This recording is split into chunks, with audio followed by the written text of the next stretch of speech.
नमस्कार सबैजनालाई। आज हामी सुपर किवर्डको नयाँ फङ्सनालिटीको बारेमा हेर्न गइरहेका छौँ। Showing the use of super in प्यारामेट्राइज constructor. Parameterize कन्स्ट्रक्टरमा हाम्रो सुपरको के काम छ त्यो हेर्न गइरहेका छौँ है। यो पार्ट 4 भनेर लिँदा पनि हुन्छ है। Okay,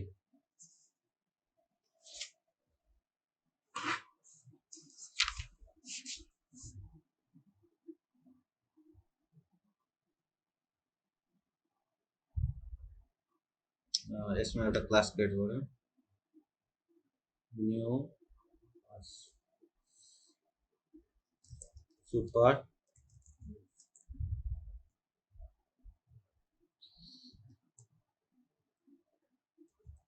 showing the use of super in parameterized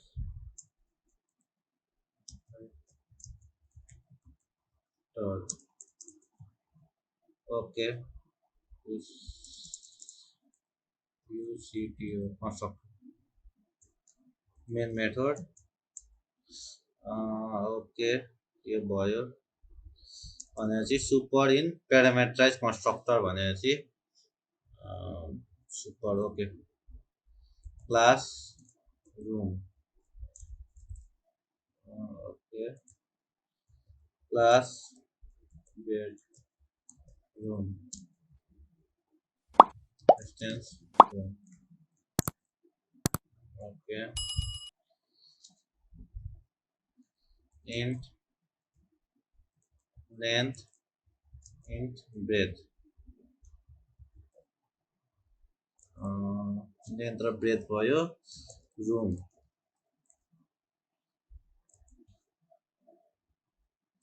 int x int y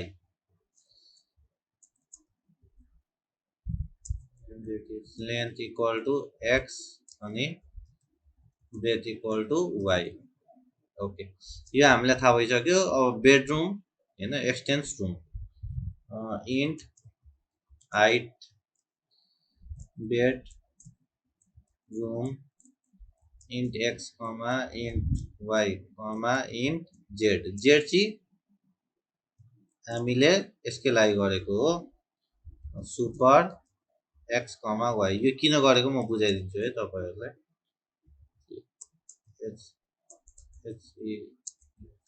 height equal to z okay int volume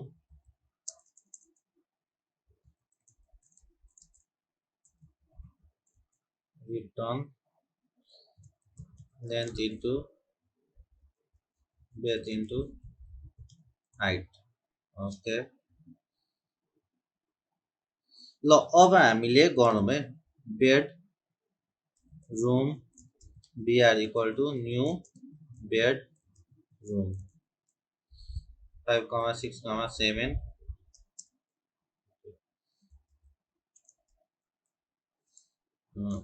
area equal to plus br dot area area हामीले निकालेको छैन। एरियाको लागि हामीले माथि बनाउनु पर्छ एउटा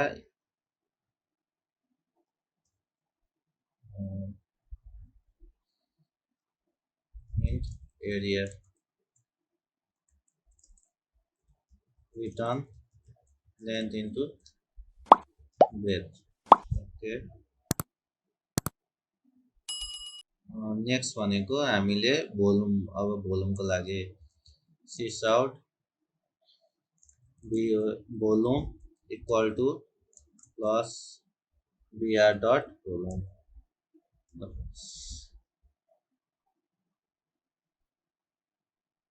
एरिया 30 भोल्युम 200। अब यसलाई हामी एक्सप्लेन गरौँ न के हो। मैले यहाँ के गरेको छु भने एउटा रुम क्रिएट गरेको छ, क्लास रुम क्रिएट गरेको छ, यसमा लेन्थ र ब्रेथ छ अनि रुम कन्स्ट्रक्टर। अब हाम्रो टपिक के छ showing the use of super in प्यारामेट्राइज constructor.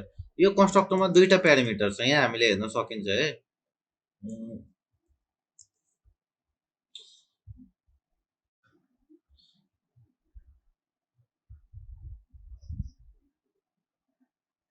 यसलाई एकछिन अफ गरिदिउँ है।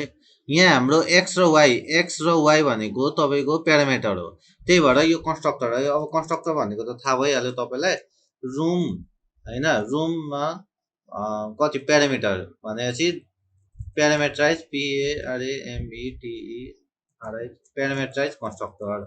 अब यो किन भयो भन्दाखेरि तपाईँको दुईवटा प्यारामिटर छ, अनि रुम भनेको चाहिँ यो क्लासको रुमकै नाममा हाम्रो कन्स्ट्रक्टर हुन्छ होइन। यो भनेको चाहिँ तपाईँको प्यारामिटर भयो दुईवटा, एक्स र वाइ है। यो आर्गुमेन्ट पनि भनिन्छ यसलाई होइन। फर्मल आर्गुमेन्ट भन्छ, एक्चुअल आर्गुमेन्ट त मुनि हुन्छ, यो चाहिँ फर्मल आर्गुमेन्ट भयो। अनि त्यसपछि अब यहाँ के गरेछ, यो क्लासको लेन्थ भन्ने जुन छ नि हाम्रो भेरिएबल, यसमा चाहिँ मुनिबाट आएको भ्यालु एक्सलाई यहाँ हामीले दिएको छौँ है। त्यस्तै मुनिबाट आएको वाइलाई हामीले ब्रेथमा दिएको छ। अब यो कन्स्ट्रक्टरमा लेन्थ र y, length equal to x, breadth equal to y हालिएको छ है। त्यसपछि एरियामा हामीले रिटर्न लेन्थ इन्टु ब्रेथ गरिदिउँ। अब त्यस्तै हाम्रो अर्को सब क्लास के छ, बेडरुम। अनि यो रुम भनेको त सुपर क्लास भयो। अनि यसमा चाहिँ हाइट छ। अब सोच्नु है, मलाई बेडरुममा तिनटै चाहियो अरे, लेन्थ ब्रेथ हाइट छ। अब माथि हामीले लेन्थ र ब्रेथ निकालेको छ भने यसलाई मुनि पनि युज गर्ने त अड लाग्छ कि लाग्दैन? ओभियसली है, स्पेस पनि धेरै खान्छ। अनि हामीले माथि नि बनाएको छ भने अहिले हेर्दाखेरि सानो हो, तर यस्तै कुरा धेरै युज गर्यो भने त हामीलाई स्पेसहरू धेरै कम युज गर्नुपर्ने हुन्छ। तर यहाँ हामीले सबै यसमा पनि अब लेन्थ र ब्रेथ गर्दै गयो भने त तपाईँको नराम्रो हुन्छ नि त होइन। त्यही कारणले गर्दाखेरि यसलाई हामीले तान्ने भनेको चाहिँ सुपर किवर्डले हो। यसको हामी प्रोग्रामको एक्जिक्युसन हेरौँ ल सुरुदेखि। यसलाई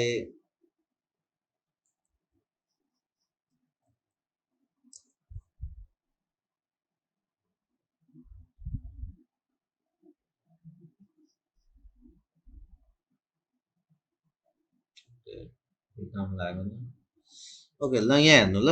अब यहाँ के गरेको छ भने सुपर युज भनेर हामीले एउटा क्लास, मेन क्लास बनाएको छ। यसमा हामीले के गरेको छ, बेडरुम भन्ने यो सब क्लासको BR भन्ने ओब्जेक्ट बनाएको छ।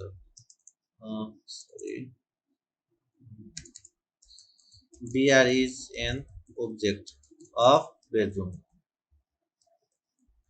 अनि अब यहाँ हामीले के गरेको छ भने BR न्यू बेडरुम भनेको छ 5 6 7 हालिएको छ। यो 5 6 7ले के गर्छ भन्दाखेरि तपाईँको यो बेडरुम कहाँ लान्छ भन्दा यो बेडरुम यो तपाईँको यसले यो बेडरुममा कन्स्ट्रक्टरलाई बोलाउँछ। कन्स्ट्रक्टरमा तिनवटा हालेको छ, 5 6 7। एक्समा 5 जान्छ, वाइमा 6 जान्छ र जेडमा 7 जान्छ। तर एक्स र वाइ भनेको त यहाँ छैन। एक्स र वाइ भनेको कहाँ छ भन्दाखेरि माथि छ। एक्स र वाइ कहाँ छ, माथि कन्स्ट्रक्टरमा छ। भनेपछि यो कन्स्ट्रक्टर कहाँ जान्छ भन्दाखेरि यहाँ जान्छ है, एक्स र वाइ होइन। भनेपछि 5 र 6 चाहिँ लेन्थमा 5 जान्छ अनि ब्रेथमा 6 जान्छ। त्यसपछि अनि यो सक्यो, हाइट इक्वल टु 7 जान्छ। बुझिन्छ है। यहाँ हामीले यति मात्र गरेको छ। पहिलो लाइनलाई एक्जिक्युट गर्दाखेरि तपाईँको यो एक्समा 5 जान्छ, वाइमा 6 जान्छ र जेडमा 7 जान्छ। तर यो सुपर एक्स वाइ भनेपछि यो एक्स र वाइ कहाँ जाने भन्दाखेरि माथिको रुम भन्ने कन्स्ट्रक्टरमा जाने। अनि लेन्थमा 5 हालिदियो, ब्रेथमा 6 हालिदियो। हामीलाई अब हेर्नै मन लाग्यो भने यी प्रिन्ट गरेर भइहाल्यो नि है, एक्स होइन, अर एक्सै गर्दा पनि भयो। अनि त्यसपछि सिस आउट वाइ है, यसलाई प्रिन्ट गरेर हेर्दा पनि हुन्छ है, त्यस्तो गाह्रो केही छैन। 5 र 6 है, यहाँ एक्स र वाइ प्रिन्ट गरेर। अनि एरिया र भोल्युम अब यहाँ हेर्नु है, त्यस्तो केही गाह्रो छैन, सिम्पल छ। अब हाम्रो के गर्यो भन्दाखेरि अब यसलाई यो पहिलो लाइन त एक्जिक्युट गर्यो, त्यसपछि के गर्यो, system out print area br.area भनेको छ। BR भनेको ओब्जेक्ट, बेडरुमको ओब्जेक्ट डट एरिया भनेपछि ओभियसली यो कहाँ जान्छ भन्दाखेरि बेडरुम क्लासमा जान्छ। बेडरुममा तपाईँको एरिया भन्ने छ त, बेडरुममा त भोल्युम छ, एरिया छ त छैन। भनेपछि यो त पेरेन्ट क्लासमा गएर हेर भन्छ। अब पेरेन्ट क्लासमा गएर हेर्दाखेरि यहाँ त एरिया छ भनेपछि रिटर्न लेन्थ इन्टु ब्रेथ गरिदिन्छ, 5 into 6 गरेर रिटर्न गरेर यहाँ राखिदिन्छ। भनेपछि यो एरिया इक्वल टु आन्सर दियो है। त्यस्तै भोल्युम भन्छ, br.volume भनेको, BR भनेको के को ओब्जेक्ट हो, बेडरुम। बेडरुमको ओब्जेक्ट आउँछ यहाँ बेडरुममा, अनि त्यसपछि भोल्युम खोताल्छ। भेट्छ length breadth height 5 6 into 6 into 7 गरेर रिटर्न गरिदिन्छ अनि यहाँ आन्सर प्रिन्ट हुन्छ। यसमा केही प्रब्लम छ? मेन भनेको हामीले यहाँ पढेको भनेको सुपर किवर्ड किन युज गर्यो भन्दाखेरि माथिको क्लासलाई रिफर गर्न। नर्मली हामी के बुझ्छौँ भने सुपर किवर्डले माथिको क्लास या प्यारेन्ट क्लासलाई रिफर गर्छ। प्यारेन्ट क्लासको भेरिएबल होस् या मेथड होस्, माथिको क्लासको यो प्यारामिटराइज कन्स्ट्रक्टरको एक्स र वाइलाई रिफर गरिरहेछ सुपर किवर्डले। त्यही कुरा हामी पढ्दैछौँ है, showing the use of super in parameterized constructor. आजलाई यति गरौँ।